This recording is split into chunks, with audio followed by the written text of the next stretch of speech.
On a crisp Saturday morning in early June, a moving van rumbled into the tranquil neighborhood of Maplewood Pines. Row after row of neatly trimmed lawns and identically painted homes lined the main road, each house meticulously adhering to the Homeowners Association's strict aesthetic standards. As a gentle breeze carried the scent of blooming honeysuckles, residents peered out from behind curtains or waved politely from porches. It was the sort of place where hedges were always manicured just so, and every mailbox matched the next with uncanny precision. A silver SUV followed behind the van and parked in front of the home labeled Unit 18B. Out stepped Noah Reyes, a lean man in his late 20s with warm brown eyes and hair cropped close at the sides. He carefully closed the driver's door, turning to gesture at his wife, Miranda Reyes, who emerged from the passenger seat. She was shorter than Noah, with curly dark hair that brushed her shoulders. Both moved with an air of excitement tempered by the fatigue of a long drive. Smiles lit up their faces as they took in the serene environment. Miranda reached into the SUV's back seat for an overnight bag, her movements calm, yet purposeful. Noah touched her shoulder lightly. He then began to sign, hands moving in fluid gestures. "We're finally here. This place looks so peaceful." Miranda nodded and signed back with a bright grin. "Yes, let's hope the neighbors are as nice as the landscaping. We should find the key," the realtor mentioned. They both were deaf and used American Sign Language, ASL, to communicate.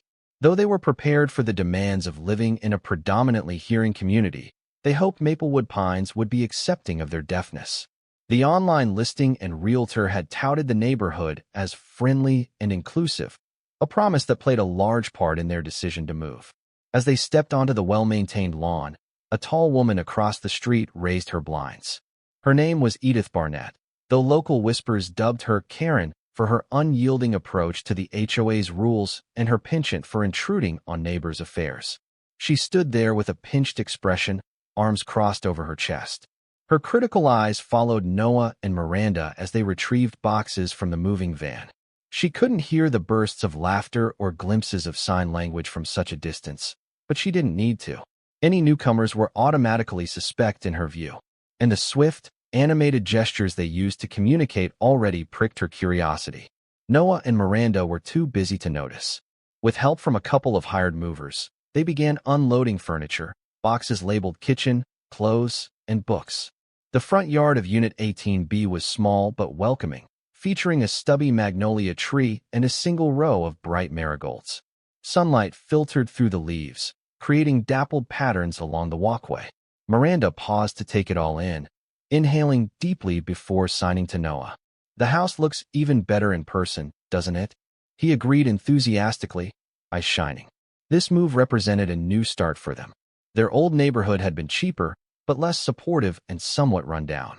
Here, the sidewalks were wide and level, perfect for a morning stroll or jog. The community boasted a well-equipped clubhouse, a neighborhood pool, and a number of tidy walking paths. Best of all, the listing had mentioned accessibility improvements to sidewalks, which they interpreted as a willingness to adapt for residents with varied needs. Yet, as they carried boxes inside, a subtle tension seemed to settle across the street, emanating from the figure at the window. Edith Barnett's frown deepened.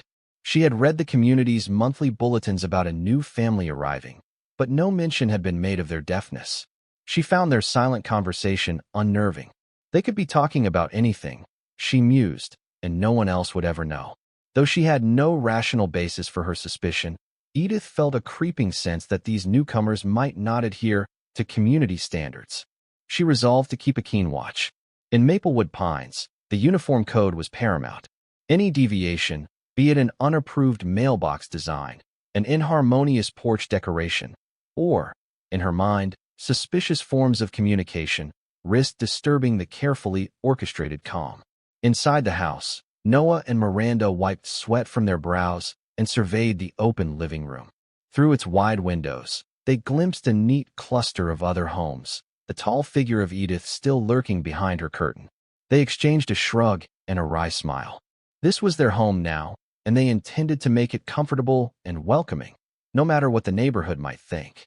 They didn't yet know that, for at least one resident of Maplewood Pines, acceptance was not guaranteed, and that the act of simply talking to each other in ASL would soon spark contention neither had foreseen.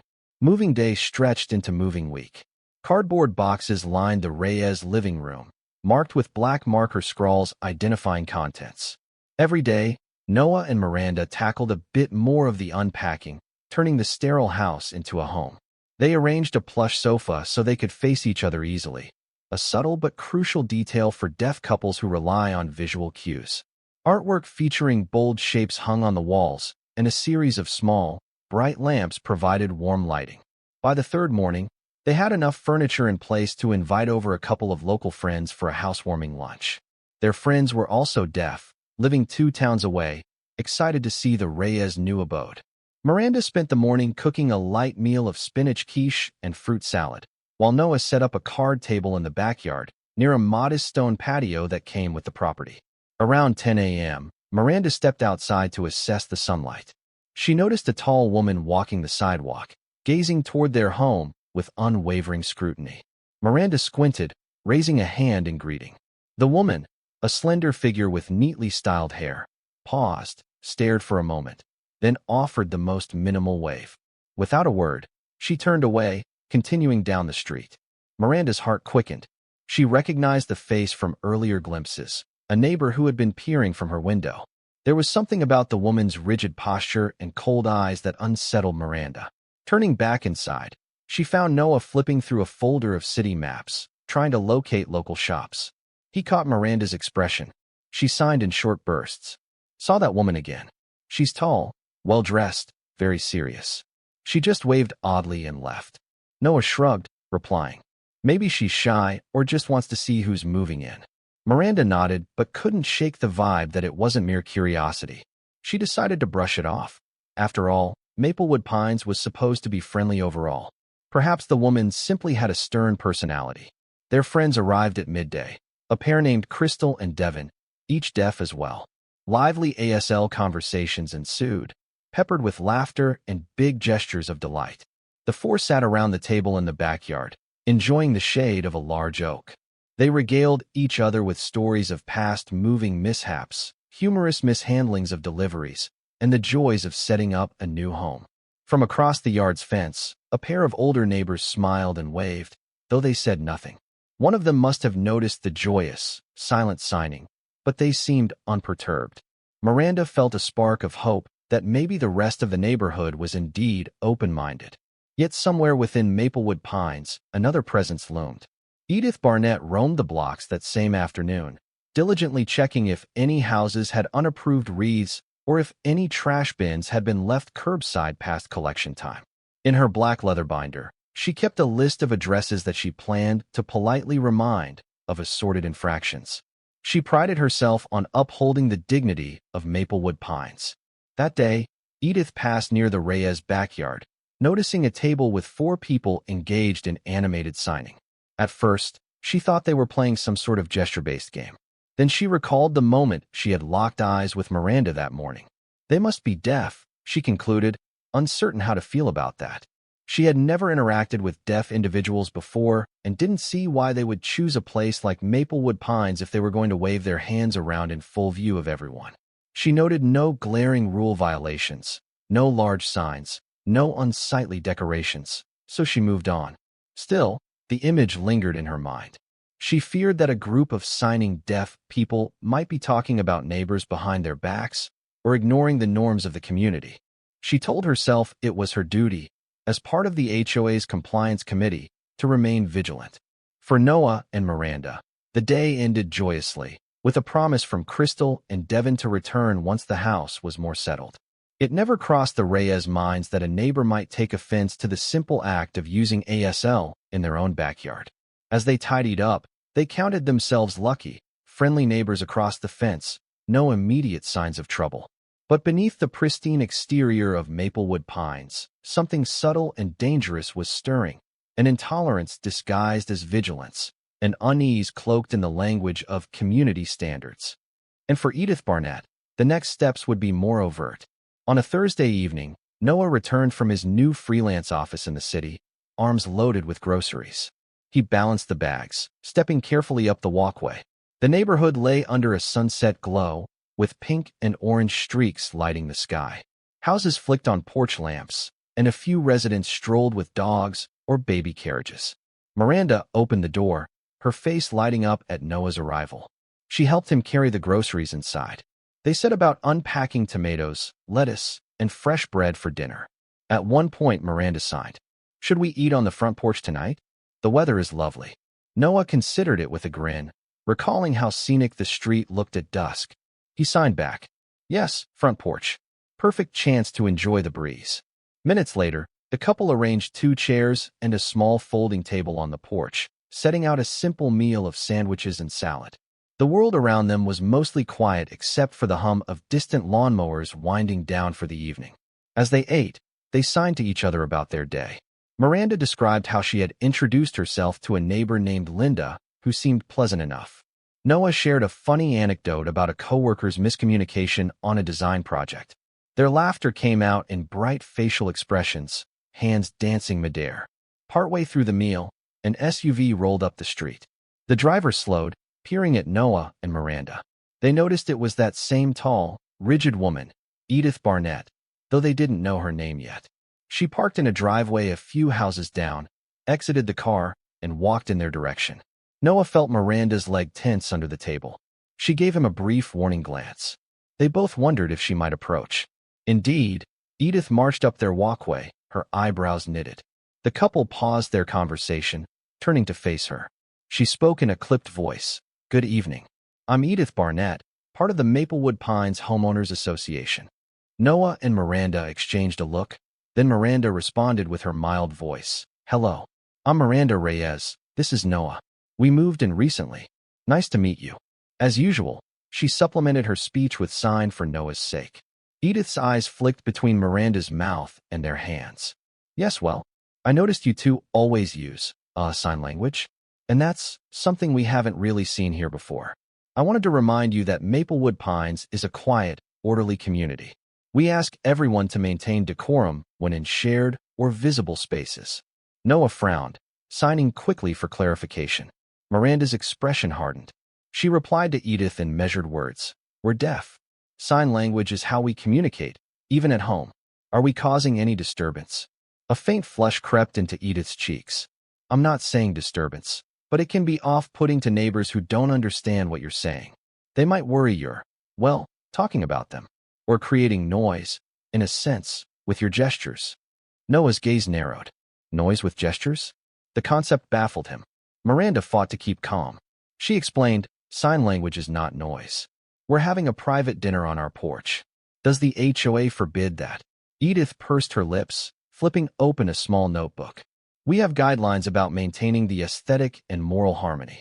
Overly expressive behaviors can draw unwanted attention." She paused, glancing at them as though waiting for apology or compliance. Miranda took a slow breath. "Our signing is our normal conversation. We are not shouting, not blasting music, not disturbing anyone. If neighbors are made uncomfortable, we'd be happy to explain deaf culture. But we can't stop using ASL." Edith gave a tight smile that didn't reach her eyes. "We'll see how this goes. I'll check if you're in violation of any rules regarding, let's say, disruptions or large gatherings. For now, good evening." She turned sharply and left. Noah, who had caught the gist from Miranda's partial speech and signs, felt a pang of shock. He signed. "She called our conversation a disruption? This is absurd." Miranda nodded, frustration roiling. "It is, but let's not let her ruin our meal." They tried to resume dinner, but an uneasy silence descended. This was the first time in their new neighborhood they had been directly chastised for simply signing. The mild joy of porch dining dissipated. They finished quickly, retreated indoors, and wondered if this encounter was an isolated misunderstanding or a sign of deeper prejudice. No one else in Maplewood Pines had seemed to mind their ASL. Yet this woman, an HOA member, no less, radiated hostility. Miranda and Noah felt the chill of her presence linger long after the sun sank, turning the sky to a deep, star-studded navy. They went to bed uneasy, hearts heavy with the knowledge that acceptance here might not be universal after all. A single conversation had revealed how prejudice could lurk under the facade of a quiet, orderly environment. Morning sunlight streamed through the window blinds as Miranda woke to a series of text messages on her phone. She and Noah had set an alarm for 7 a.m., but the bright light roused them first. Checking the phone, Miranda found messages from a new number, introducing itself as Lauren Myers, a neighbor who had gotten her contact information through a small community chain. Lauren's texts read, in part, "Welcome to Maplewood Pines. Heard you're new. Some of us are planning a neighborly brunch Sunday. Would love for you and Noah to stop by. We're near the corner of Maplewood Lane and Cedar Circle." Miranda smiled. She typed a quick reply, explaining that they would be happy to attend. Perhaps not everyone in the neighborhood held Edith's views. She tapped Noah, who was just stirring from sleep. He read the text, eyes brightening as Miranda signed. "Someone's reaching out to welcome us. That's a good sign, right?" Noah nodded. "Yes, definitely. We should go. Might be a chance to meet the friendlier side of Maplewood Pines." Later that afternoon, they ventured outside to do minor yard work.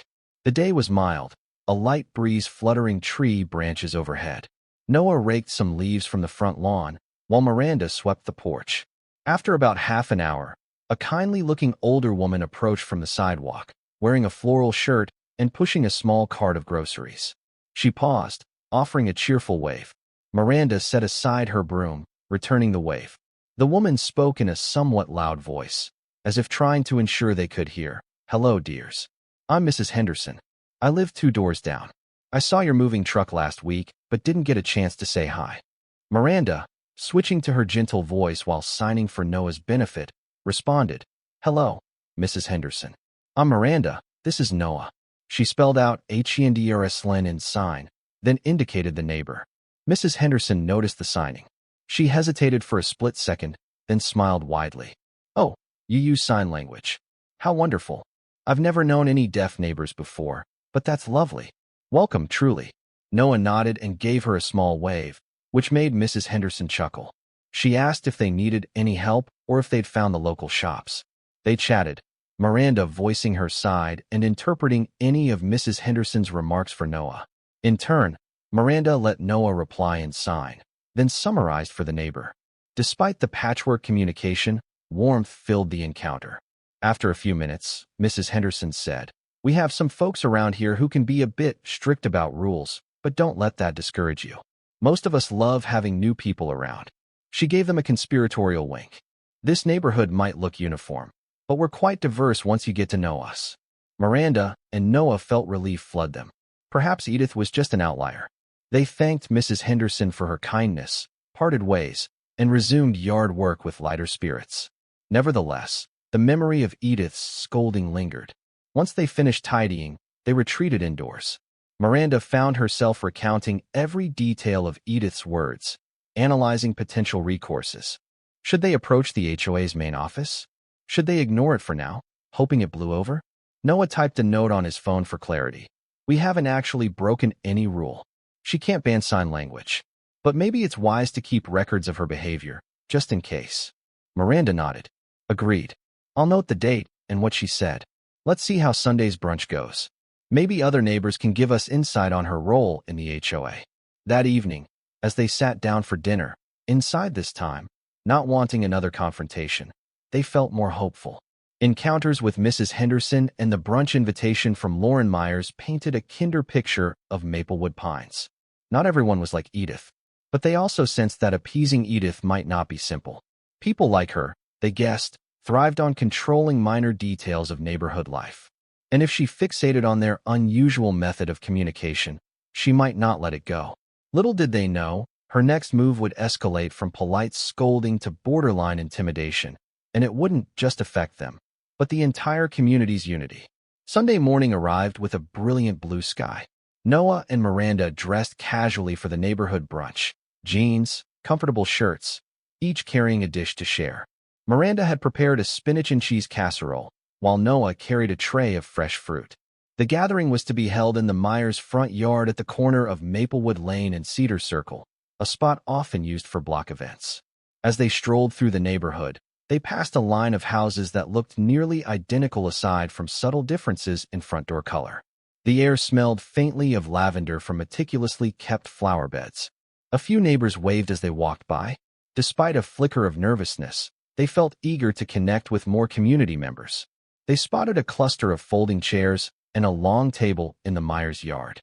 About a dozen people had already gathered, chatting or setting out dishes of baked goods, fruit salads, and coffee carafes.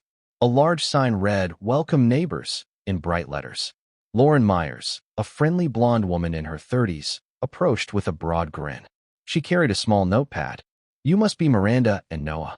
So happy you came," she said, speaking slowly so Miranda could read her lips while also noticing the partial signs Miranda used for Noah's understanding. Miranda introduced them both, explaining that they were deaf. Lauren's eyes lit with excitement. "I've always wanted to learn some sign language. If you have time, maybe later you can teach me how to say a few basic things. I promise to do my best." Miranda nodded enthusiastically, relieved at the openness. She set the casserole on the table, signing to Noah. "Everyone seems so friendly." He smiled, gently tapping her forearm to respond. "Yes, let's hope no issues arise." Neighbors arrived one by one, bringing a lively mixture of personalities. A retiree named Kevin was serving fresh squeezed orange juice, while a young mom named Tasha juggled 2 toddlers and a plate of muffins. Each person offered welcoming remarks to the Reyes couple, sometimes stumbling over the interplay of voice and signs, but always with warmth. Miranda and Noah felt their hearts expand with gratitude. Amid this cheerful scene, however, a hush fell as a familiar tall figure came into view down the street. Edith Barnett, clutching a slim binder. She paused at the edge of the Myers yard, lips pressed tightly. A few guests glanced at each other, uncertain how she might behave. Lauren walked over politely. "Morning, Edith. Care to join us? We've got plenty of food." Edith's expression remained impassive. She surveyed the crowd before focusing on Noah and Miranda. Then, in a forced civil tone, she said, "I see we have new residents. I just hope the brunch won't disrupt traffic or become too noisy."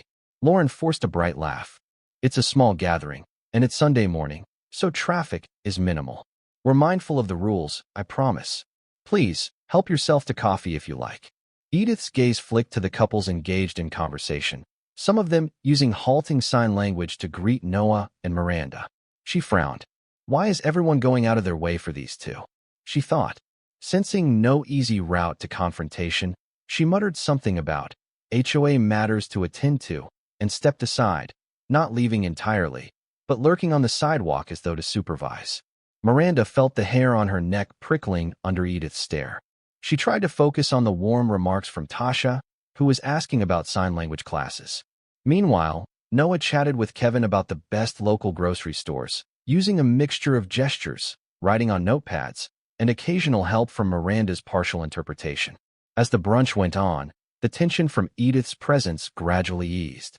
People laughed, tasted each other's dishes, and introduced themselves to the Reyes couple. It felt like the sense of community they had hoped for upon moving here. Once or twice, Miranda noticed Edith speaking in low tones to another neighbor, presumably complaining, but no one seemed swayed. When the main portion of brunch wound down, Lauren rang a small bell to get everyone's attention. "Hey folks, thanks for coming. Before we wrap up, I want to propose something." She turned to Miranda and Noah with a grin. "I was thinking it would be great to learn some basic sign language, like hello, thank you, sorry, and so on. Could you show us a few?" Miranda's cheeks warmed with pleasure. "Sure, that's a fantastic idea." She stepped forward, scanning the group. About 15 pairs of curious eyes focused on her. She motioned for Noah to join. In slow, deliberate motions, Miranda demonstrated the sign for hello, shaping her palm outward and moving it away from her temple. Then she showed thank you, bringing her hand from her lips outward. Noah joined in, demonstrating nice to meet you, sliding one palm across the other. The neighbors tried to mimic each motion, giggling at their own clumsy attempts. Edith stood back, arms folded.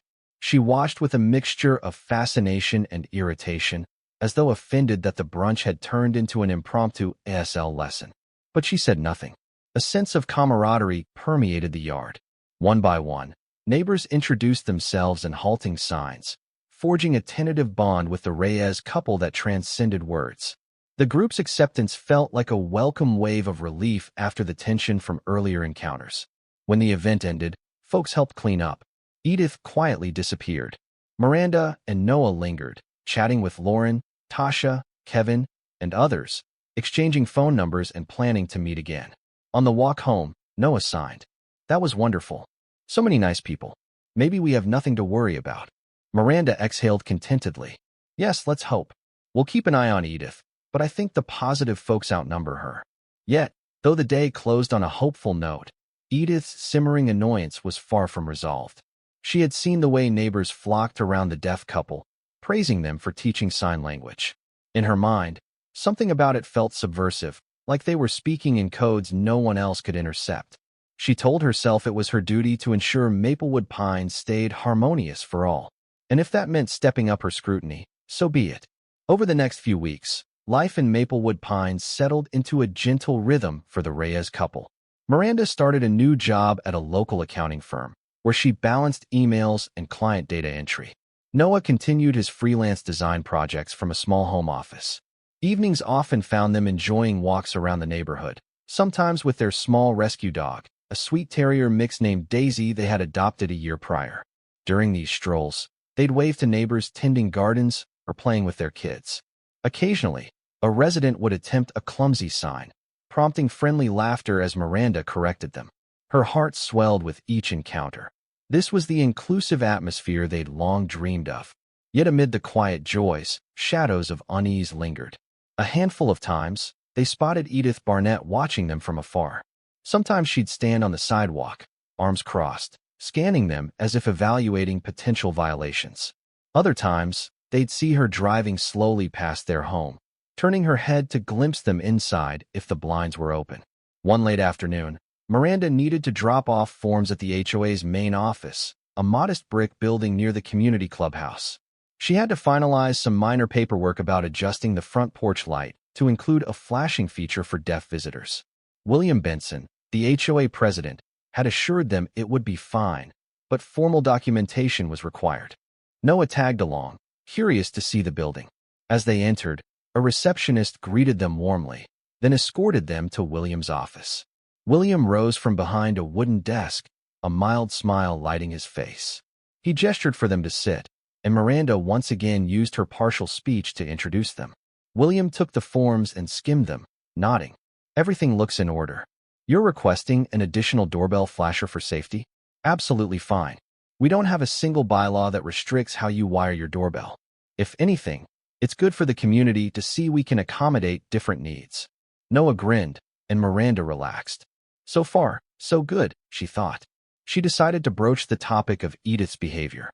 Clearing her throat softly, she said, "Thank you, William. While we're here, may I ask something else?" He leaned forward. Of course. She explained their encounters with Edith. How the older woman had warned them about gesturing too much, implied that signing was disruptive, and even hovered around them in the street. Noah added, through Miranda's interpretation, that they worried she might find a way to penalize them. William sighed, rubbing his temples. Edith is on our compliance committee and has served for about 3 years. She's very dedicated to maintaining rules. Sometimes too dedicated. I'm sorry you felt harassed. Miranda pressed gently. Is there any official way to file a complaint? We're not seeking drama, but her actions feel discriminatory. We want to ensure we can live here without constant scrutiny. The HOA president nodded solemnly. Certainly, you can submit a statement. We do have an anti-harassment clause that prohibits targeting individuals based on race, religion, disability, or other factors. If there's enough evidence of wrongdoing, the board can decide on a formal reprimand. A small wave of relief washed over the couple. Miranda typed a summary of incidents into a form William provided, dates, times, and the gist of Edith's comments. She included mention of her mocking stares and unprovoked scolding. William promised to review it with the board. Give us a week or two, he said, sounding sincere. We'll see if we can address her behavior. Maplewood Pines is meant to be welcoming, not stifling. Noah and Miranda thanked him, left the office, and paused outside in the fresh air. They felt cautiously optimistic. If the HOA recognized their concerns, perhaps Edith would be forced to back off. But they also understood that certain personalities weren't easily deterred. At home that evening, they found a typed note slipped under their door, an HOA-wide memo about an upcoming neighborhood watch meeting. Nothing sinister about it at first glance, But at the bottom, in bold letters, was a line. Please note, residents are encouraged to use clear, easily understood forms of communication, especially when in public spaces. Secretive or disruptive behaviors could be reported. The memo wasn't signed by any single individual, but carried the HOA letterhead. Miranda's face fell as she read that last line. This has to be from Edith. She turned to Noah, showing him the bolded text. He shook his head in exasperation. They had just filed a complaint, yet here was a new manifestation of the same prejudice. Even if the broader HOA leadership was on their side, it seemed Edith had ways to slip her biases into official memos. They ended the night with a sense that their conflict with her was far from over, no matter what the rules or the board might say. A few days later, the couple decided to invite a small group of neighbors over for a casual afternoon gathering. Their hope was to forge stronger bonds and dispel any notion that sign language threatened community harmony. Miranda baked banana bread, Noah prepared iced tea, and they placed a sign on their mailbox reading, "Neighbors welcome, stop by for treats." They half worried that no one would come, especially after receiving that pointed memo, but they needn't have fretted. Within an hour, the Myers arrived, carrying a plate of cookies. Mrs. Henderson followed, brandishing crocheted coasters as a housewarming gift. Kevin and Tasha popped in as well, each with kids in tow, forming a lively group. Their living room bustled with conversation. Miranda would speak a few words, sign them to Noah, and then interpret his responses. It was like a small demonstration of deaf culture for the guests. The kids found it fascinating, attempting to copy signs, giggling at their own mistakes. At one point, Tasha asked politely, "How do you sign banana?" Miranda showed her the sign, a gesture resembling peeling a banana. Tasha's children squealed with delight, repeating it to each other. Lauren Myers confided that she'd been watching ASL tutorials online. "I figure, if you guys are our neighbors, I want to at least greet you in your own language. It's only fair." The group shared a heartfelt laugh, and Noah beamed, touched by the willingness to adapt. Outside on the sidewalk, Edith Barnett passed by. She saw the cluster of people inside the Reyes house, glimpsing them through the bay window. The sight of so many hearing neighbors leaning in to watch Noah and Miranda's signed conversation sent a flash of anger through her. Why are they catering to that kind of behavior? She wondered, conveniently dismissing that deafness isn't a behavior. Still, she couldn't argue that a private gathering within the home was any rule violation. She had hoped the community might side with her concerns about secretive communication. Yet here they were, openly celebrating it. She scowled, continuing her walk, formulating some method to reassert her authority. Inside, the group was oblivious to Edith's cameo. They chatted, snacked on banana bread, and found small joys in bridging the communication gap. Eventually, the conversation turned to the odd memo that had circulated. Kevin rubbed his chin. That language at the bottom, about secretive or disruptive behaviors. Did you think it was aimed at you guys? Miranda and Noah exchanged a knowing look, with Noah signing. Almost certainly. She's singled us out before. Miranda interpreted, adding, "We suspect Edith wrote that line. She already told us that signing in public could be considered disruptive. We filed a complaint with the HOA. Lauren's eyes widened. I had no idea it had gotten so direct. That's awful.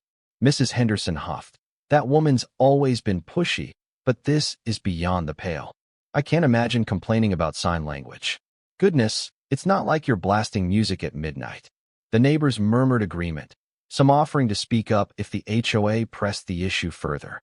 A sense of solidarity grew in the room, forging a deeper sense of unity.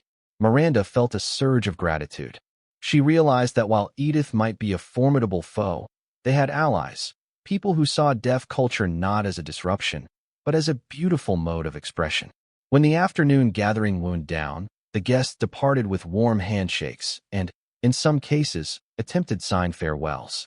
Noah and Miranda exchanged a look of relief. Their hearts felt lighter, bolstered by genuine support.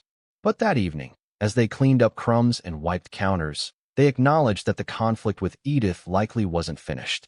She clearly resented their presence. They suspected she'd find new angles to file petty grievances, twisting HOA guidelines to her advantage. The question was, would the broader community continue to stand with them, or would fear of HOA retribution stifle such kindness? What neither Noah nor Miranda anticipated was that a bold, neighborhood-wide event was already being conceived by a few neighbors who simply wouldn't tolerate Edith's prejudicial stance. The seeds of a silent supper had just begun to sprout, destined to challenge everything Edith believed about acceptable communication. In the days that followed, Miranda received a discreet text from Lauren Myers. Got a crazy idea. Would love your input. It's about standing up to Edith, celebrating sign language. Intrigued, Miranda and Noah met Lauren at her home one evening to talk things over. Sitting around Lauren's kitchen table, they sipped lemonade while Lauren explained her concept.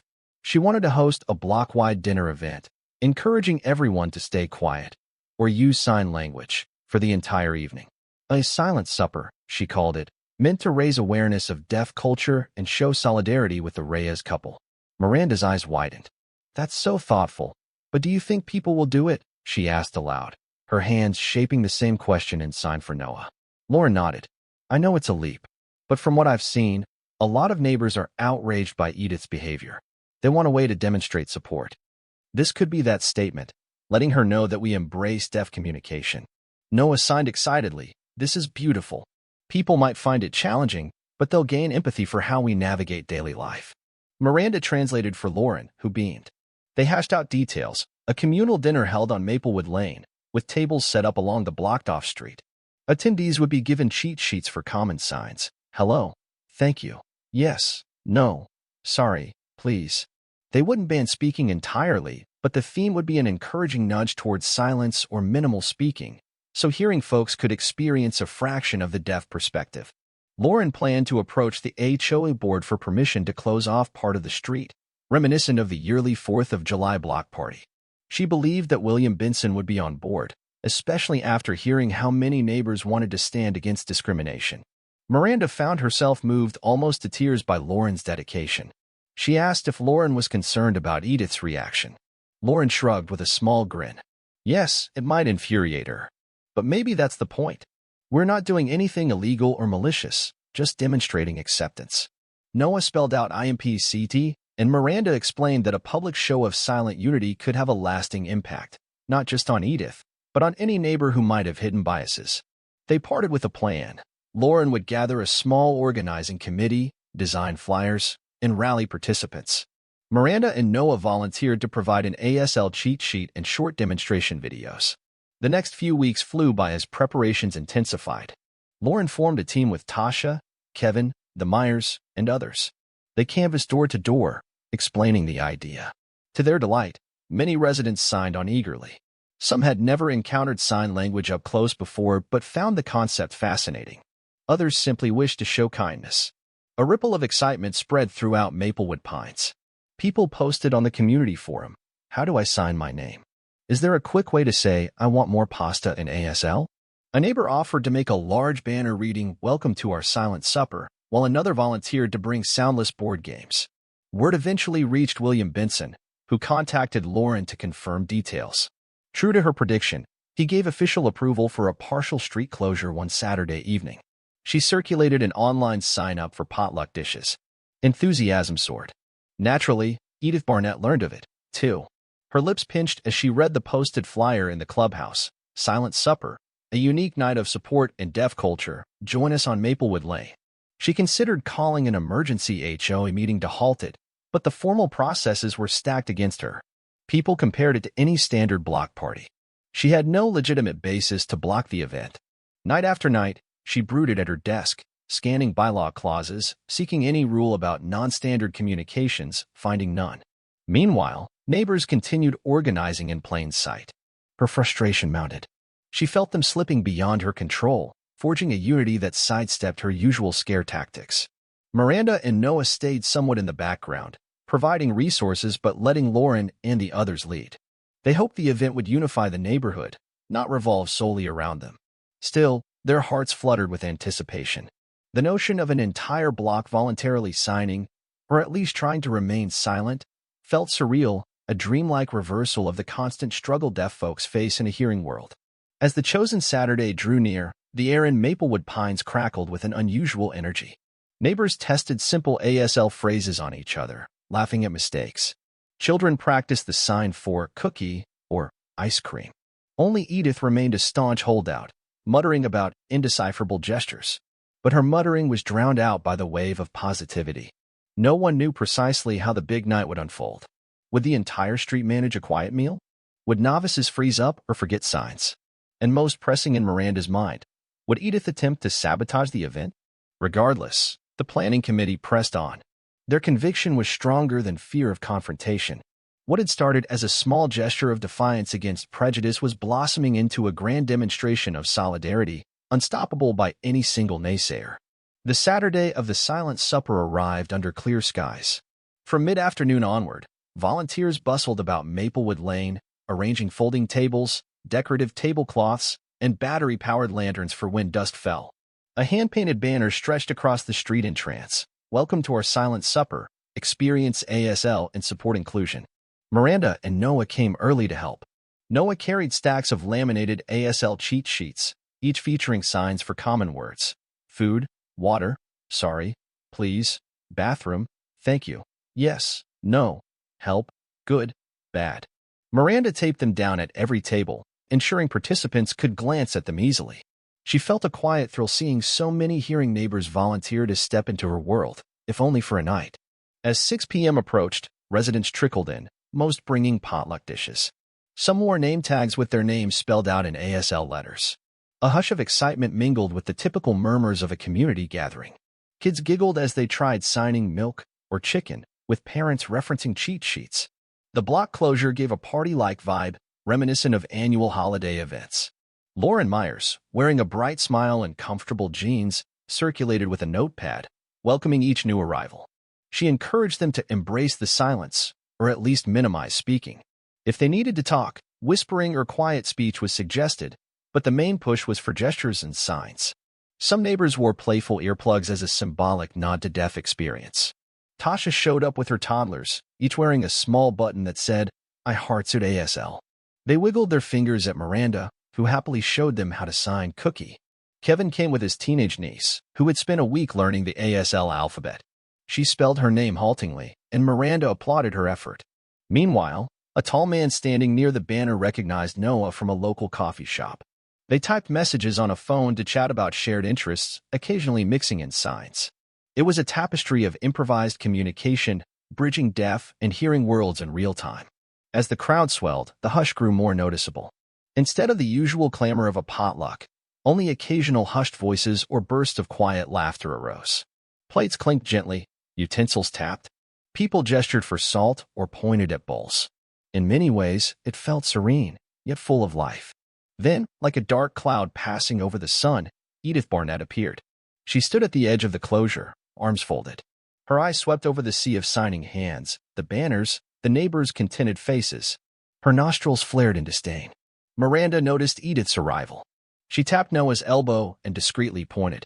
He looked over, saw Edith's rigid figure, and felt a pang of dread. They had hoped she might stay away, but no such luck. Edith marched up to a table where a group was practicing signs for delicious and great job. She cleared her throat loudly, an ironic move at a silent event. One neighbor startled, turning to see her scowling. In a voice that cut the quiet like a knife, Edith said, "What on earth is this? You all look absurd, flailing about. Isn't anyone concerned about safety?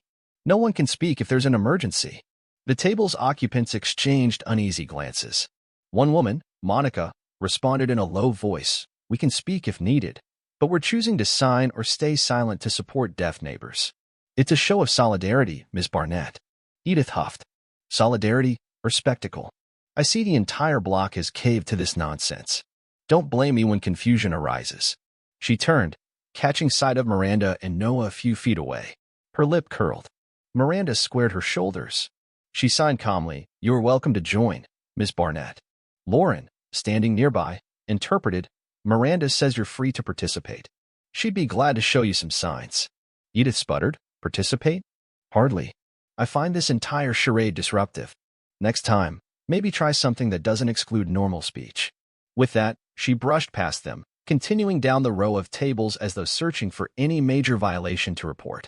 A hush fell, thicker than before. Many participants had paused, noticing the tension. Lauren, standing behind Miranda, gently patted her back. Miranda forced a reassuring smile.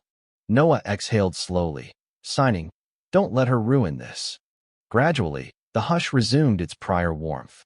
People returned to practicing signs, sampling potluck dishes, or quietly scrawling notes on notepads to communicate.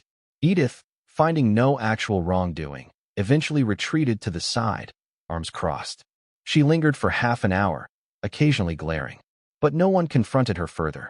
As twilight deepened, string lights flicked on, bathing the tables in a soft glow.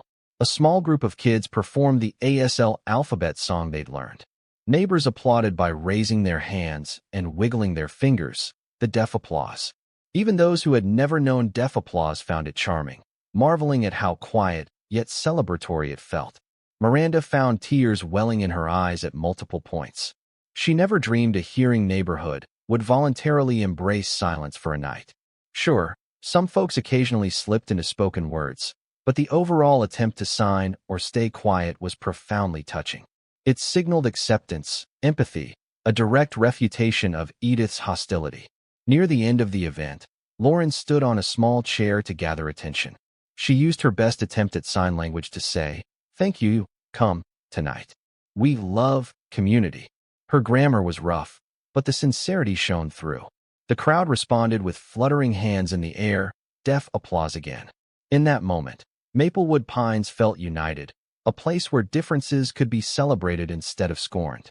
Edith might loiter with disapproval, but her power to intimidate seemed to dissolve beneath the wave of supportive neighbors. For the first time since moving, Noah and Miranda felt no fear about signing in public. They realized that a single negative voice couldn't overshadow the collective will of so many who cared.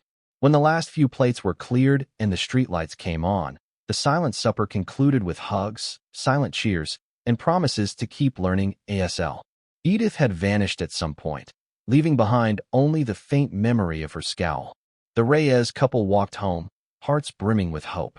They sensed that Maplewood Pines had crossed a threshold, no longer a place of quiet suspicion, but one of open acceptance, ironically inspired by the hostility of one. The days after the silent supper were electric with positive chatter. Social media posts praised the event, calling it eye-opening and beautifully unifying. Neighbors shared photos of themselves signing or wearing earplugs for an hour. Some wrote heartfelt messages. "I never realized how much we rely on speech until we tried not to. Hats off to the deaf community." Miranda and Noah found their daily walks transformed. Before, they had given small waves to neighbors. Now, people approached them eagerly, attempting new signs or asking for tips. A man named George from across the street asked how to sign, "Good morning." A shy teen named Clara asked Miranda to sign with her in real time to practice the alphabet. Even a retired couple who had been neutral at best now greeted them with the sign for hello. Tucked away in her house, Edith Barnett watched this shift with growing resentment. She felt outnumbered, and her usual intimidation tactics fell flat. When she tried to corner a neighbor about their overly colorful front garden, they brushed her off. When she hinted that the silent supper had been a fiasco, people stared at her as though she were the troublemaker. One evening, Edith rummaged through the Maplewood Pines bylaw compendium, searching for a new angle to challenge the deaf couple. She fixated on a clause referencing community noise standards, ironically ignoring that sign language makes no audible noise. She considered reinterpreting it to say that visual distractions might be prohibited. Yet any mention of visual distractions in the rules was absent. She was stumped. Meanwhile, the HOA board, led by William Benson, scheduled a post-event meeting to discuss the success of the silent supper. They invited open commentary from residents. Miranda and Noah attended, along with dozens of curious neighbors. The atmosphere was celebratory, a stark contrast to the anxious energy of prior gatherings. Lauren Myers stood to speak, beaming as she recounted the turnout. She emphasized how many participants felt newly aware of deaf culture. William Benson then commended the Reyes couple for being patient ambassadors, praising how they answered everyone's questions. A round of applause, both audible and in the deaf style, echoed in the small hall. Edith sat in the corner, arms folded tightly, her mouth set in a grim line. Eventually, William asked if any board member had remarks. She cleared her throat, rose to speak. "While I appreciate the sense of unity, I must stress the importance of ensuring that communication remains accessible to all. A fully silent event can alienate those who prefer spoken word or those who can't interpret signs. We must find a balance. A few neighbors exchanged eye rolls. One man spoke up, but we're usually in a hearing-dominated environment. This was one night for deaf folks. How is that not balanced? Edith's cheeks flushed. She stammered. Well, I just think we might be setting a precedent that some find uncomfortable. Then she sat down abruptly, not wanting further confrontation. William smoothly moved on to other business, but everyone sensed the tension in the air. The meeting concluded with a reaffirmation that Maplewood Pines supported diversity in communication styles. The board distributed a new statement clarifying that sign language was not just allowed but welcomed, labeling any harassment on that basis as unacceptable. For Noah and Miranda, the official stance felt like a shield of protection. They returned home that night feeling more secure than ever. Edith's power within the HOA was dwindling, overshadowed by a collective spirit of acceptance. Even the mention of some find it uncomfortable no longer carried weight. Neighbors were too enthralled by the positive effect of the silent supper. Nevertheless, they remained cautious. Prejudice rarely vanished overnight, and Edith's bitterness could still lash out in unexpected ways. But for now, the momentum was on their side. The next morning, Miranda read an email from a neighbor praising them for opening our eyes to a whole new language. She shared it with Noah, who smiled in relief. They're starting to get it. Days melted into a tranquil pattern of hearing neighbors occasionally trying ASL greetings, deaf visits from friends of the Reyes, and general calm. Edith's presence still appeared in the form of a disapproving glance from across the street or a suspicious once-over of their property. Yet she had lost the moral high ground. People saw her bigotry for what it was. Noah typed in his personal journal that evening. We came here wanting peace and found conflict instead. But that conflict sparked a community wave of acceptance. Strange how one person's prejudice can become the impetus for collective change. Miranda read over his shoulder, nodding with a gentle smile. She squeezed his hand in agreement. Fall began to creep into Maplewood Pines. Leaves turned shades of gold and rust, scattering across lawns that the HOA's landscaping crew dutifully cleared. A chill crept into the mornings, making the neighborhood's typical joggers don light jackets. Despite the cooler weather, warmth radiated from the social connections formed during the silent supper.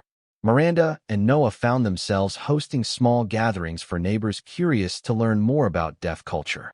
On a crisp Sunday afternoon, a half-dozen residents gathered in their living room, flipping through an illustrated ASL guide. Miranda led them through the alphabet, while Noah demonstrated how facial expressions can change meaning. Laughter bubbled up each time someone realized how crucial eyebrows could be in a signed sentence. Mrs. Henderson, the older neighbor who had welcomed them early on, proved especially enthusiastic. She exclaimed, I might be old, but I can still pick up a new language. It's like a puzzle for my hands. Her delight was infectious, spurring others to keep at it. Outside, leaves rustled in the wind. Edith walked by, glancing through the front window. She saw the small circle practicing sign language, exchanging silent smiles. The scene only deepened her sense of alienation. She had hoped the deaf couple would either conform to the norm of spoken English or remain inconspicuous.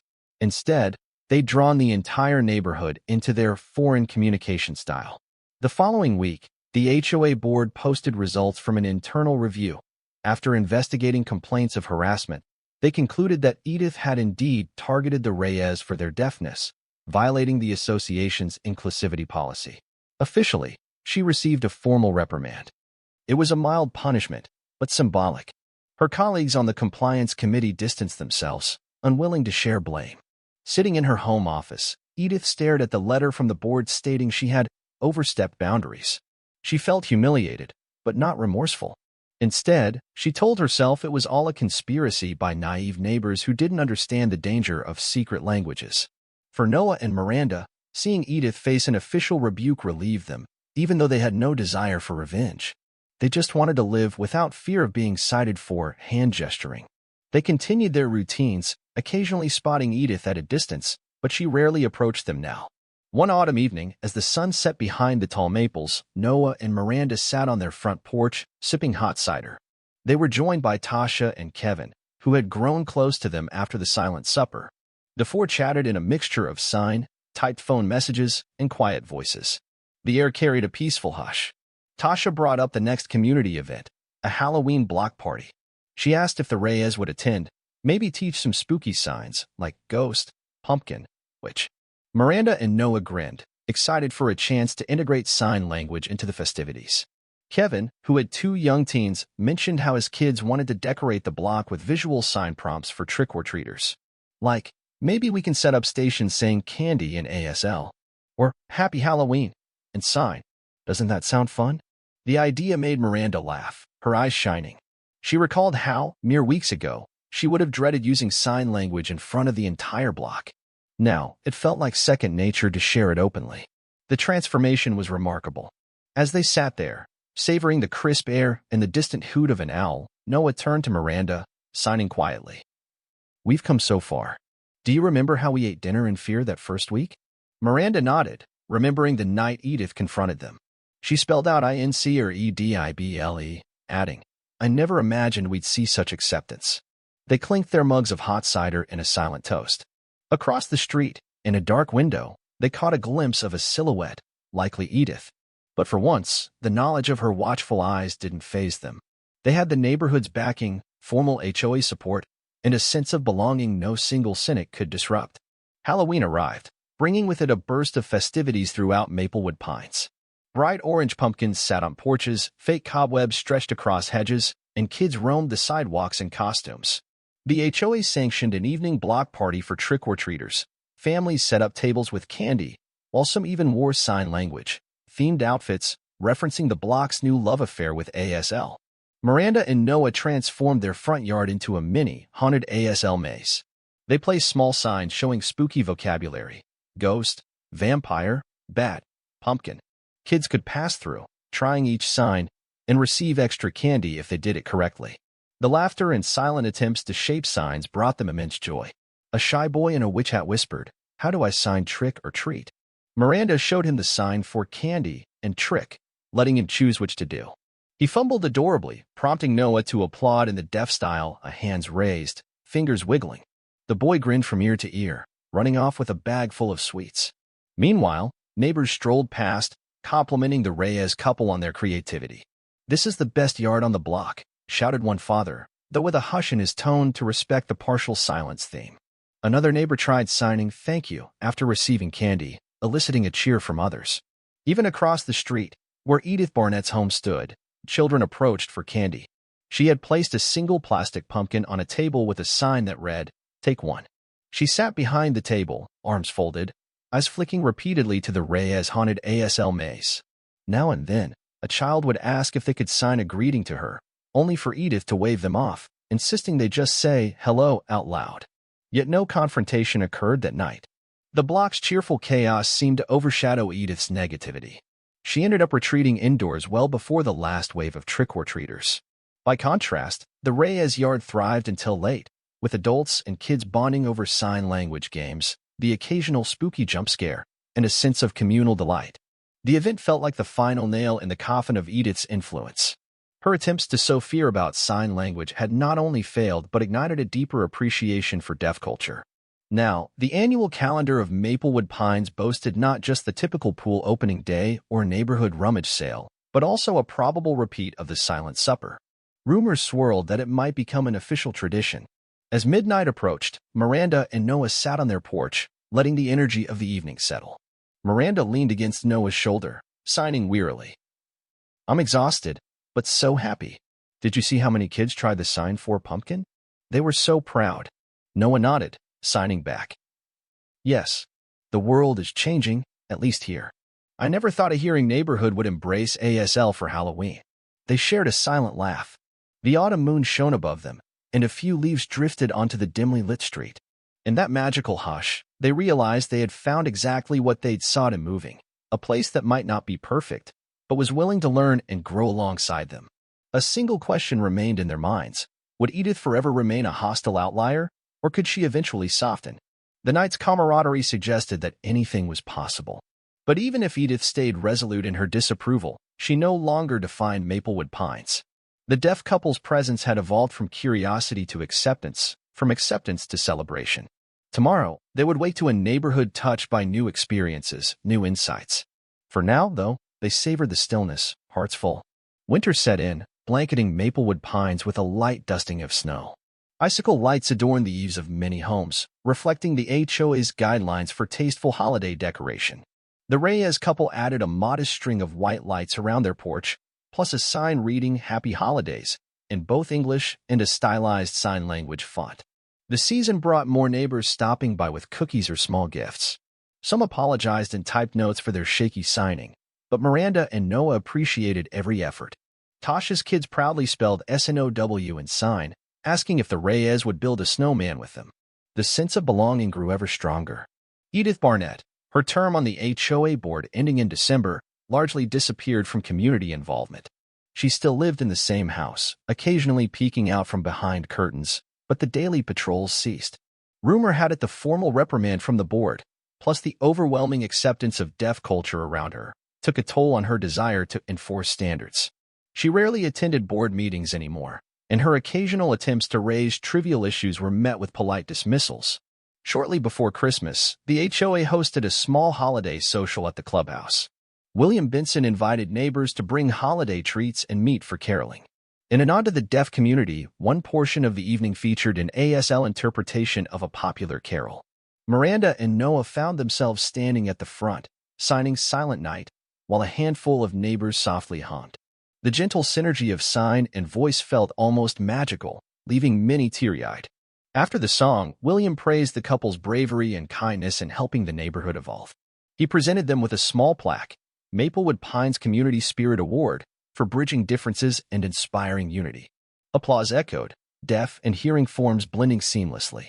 Miranda and Noah stood in awe, never expecting such recognition. In the back of the clubhouse, Edith lingered, arms at her side. She looked upon the scene with a conflicted expression. For a fleeting moment, she almost seemed moved by the hush of the carol and sign. But her face then hardened, and she slipped out into the cold night. Few noticed her departure. The next morning, a neighbor found a folded piece of paper taped to their door, a note from Edith complaining about excessive holiday lights. But instead of rallying anger, the neighbor rolled their eyes and tossed it away. It seemed that Edith's petty scoldings had lost potency after the board's censure. With the holiday season in full swing, Maplewood Pines felt more harmonious than ever. The hostility that once marred the Reyes dinners had been replaced by an embracing quiet. Even if not everyone had learned sign language, many at least respected it, greeting the couple with friendly waves or attempts at Merry Christmas and sign. On Christmas Eve, Miranda and Noah joined a small group of neighbors for a potluck dinner, complete with mulled cider and gingerbread cookies. The conversation soared with minimal need for typed notes, as the hearing folks had grown adept at basic signs. The deaf couple reciprocated by reading lips as best they could, meeting in the middle for clarity. At one point in the evening, Lauren Myers tapped her glass lightly, signing. "We should make the silent supper an annual tradition. Next summer, bigger and better." Cheers erupted, quietly and in sign. Miranda's eyes glistened. She nodded vigorously, remembering how that single event had shattered barriers. Noah brushed a tear from his cheek, signing to Miranda. "Look at this. We are truly home."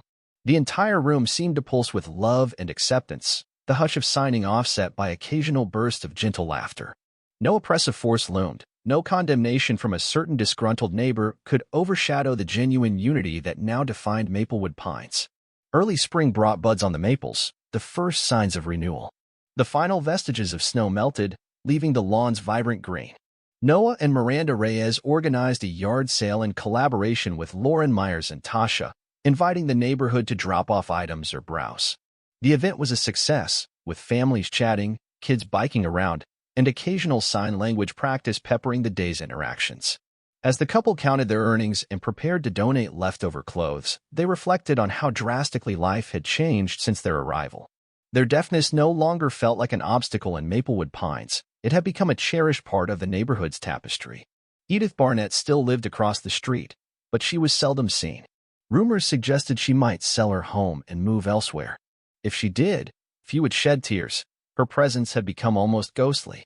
One sunny afternoon, Miranda caught sight of Edith taking her trash bin to the curb. They locked eyes for a brief moment. Edith gave the slightest nod, then turned away.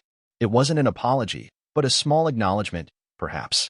Miranda felt no animosity left in her heart, only a twinge of sadness for someone who chose isolation over community. A week later, the HOA published a new code of conduct, reaffirming the principle of inclusivity for all residents.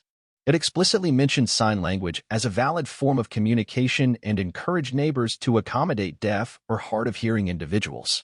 William Benson penned an introduction stating, "Our neighborhood thrives when we embrace differences, be they in language, background, or ability.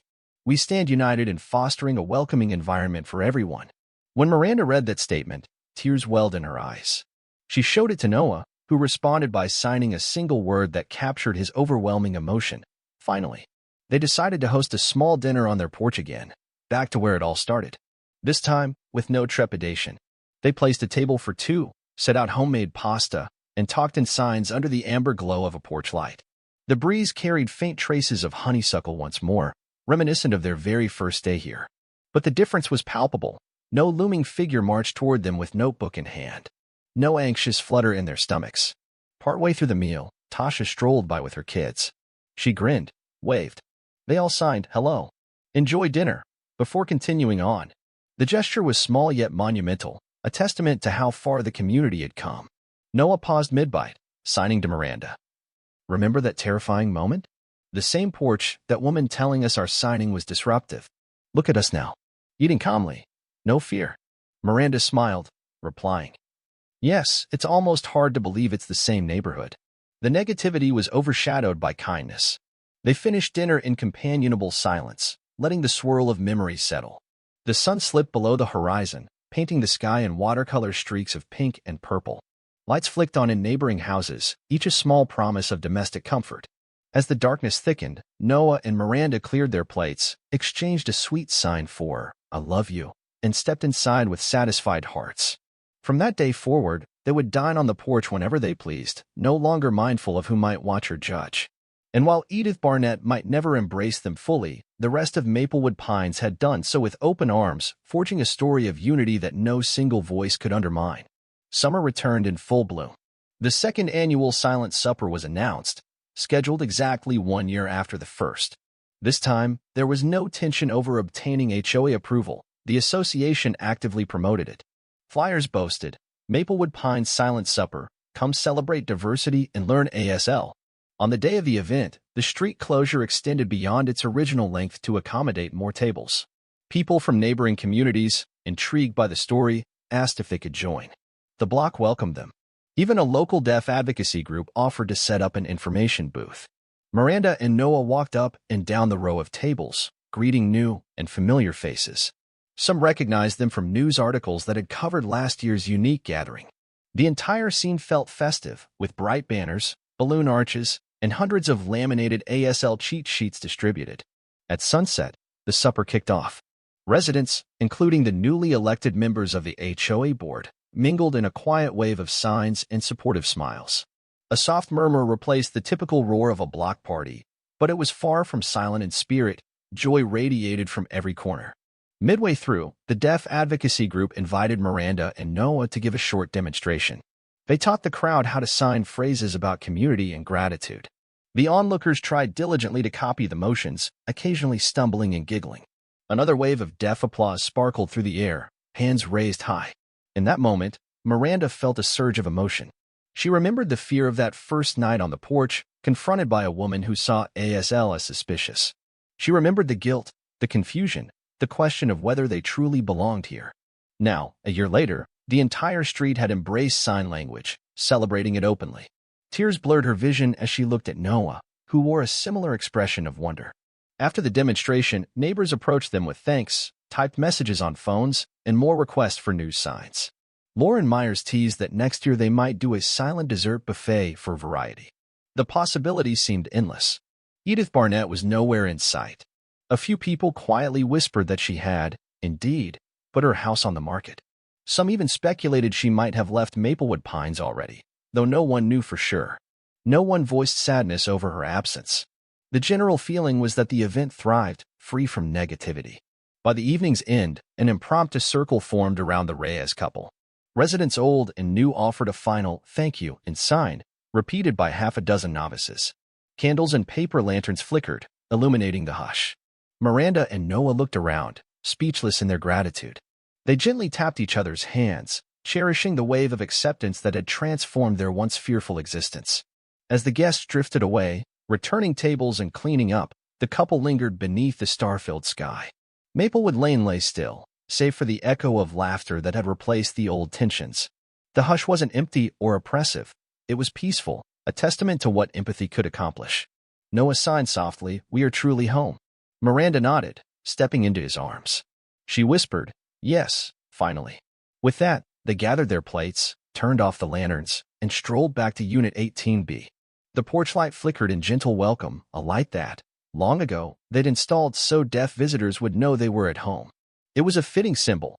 The very adaptation that once seemed an oddity now felt as normal as any other porch lamp, an accepted detail in the rich tapestry of Maplewood pines. They closed the door, hearts warm, carrying inside the knowledge that love and understanding had conquered fear. Their story was no longer one of harassment, but one of triumph, shared by a community that chose unity over division. And, in time, the hush of signing hands became one of Maplewood Pine's proudest traditions, an annual reminder that differences can bring people closer, if only they choose to listen.